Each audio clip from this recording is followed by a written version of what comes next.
Dear John Q. Public, I speak on behalf of Anonymous. We are a group dedicated to making a difference with motives indifferent. We have become organized and shown action without the help of any name or brand. We have already waged war on the criminal efforts of Scientology, brought a pedophile to justice, and at times stood for what's right even when it's wrong, and did wrong even when it was right. And we have done this to spread the word that we must change our ways. I say this to you with no hidden agenda. We are fighting for our future. Losing our future is not like losing an election or a few points on the stock market. Anonymous is here to speak for this generation and the generations that follow. We speak for the starving and poor whose cries go unheard, as well as the wealthy who still remain powerless despite their possessions, whose problems are disbelieved. We are here to speak for the planet that dies slowly, both under our feet and above our heads, in a day where we are terrified to seek sunshine for fear it could kill us, when we can't even breathe the air because of our lack of knowledge of what chemicals pollute it, when a child sees more hope in dying than living. When we were young, promises were made, and those promises were broken. We are forced to live in a decaying world filled with grief, extinction, and sadness. The world is in peril, and yet many stand by and watch it as if time is endless and solutions are vast.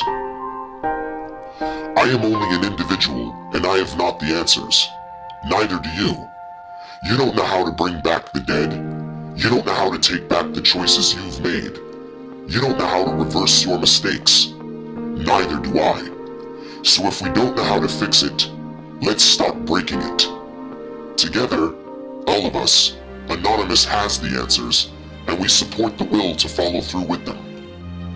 You may be a construction worker, a bus driver, a garbage man, a janitor, a school teacher. Maybe you're a musician, an artist, a painter, an actor. You may be a delegate of your government, a business person, a CEO, a reporter, or a politician.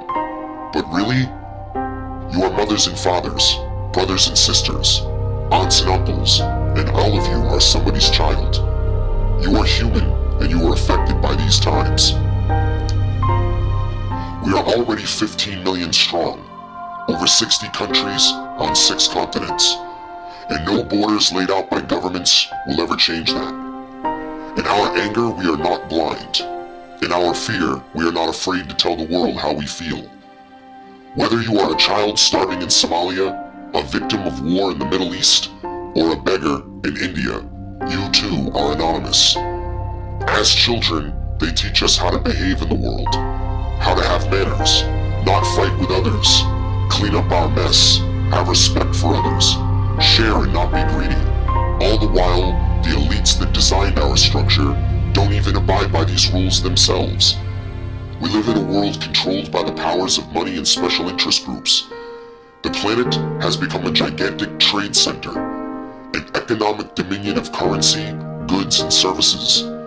Even natural feelings like love, lust, and passion have been harbored and processed into meaningless postcards and propaganda. It is time to reach out beyond the walls of this false existence and truly coexist with one another on a new level of thought.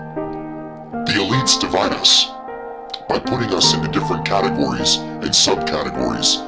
This only creates more division amongst us and more hostility and anger between us, because we begin to view one another as different. Our division is their largest strength, and our unity is their demise.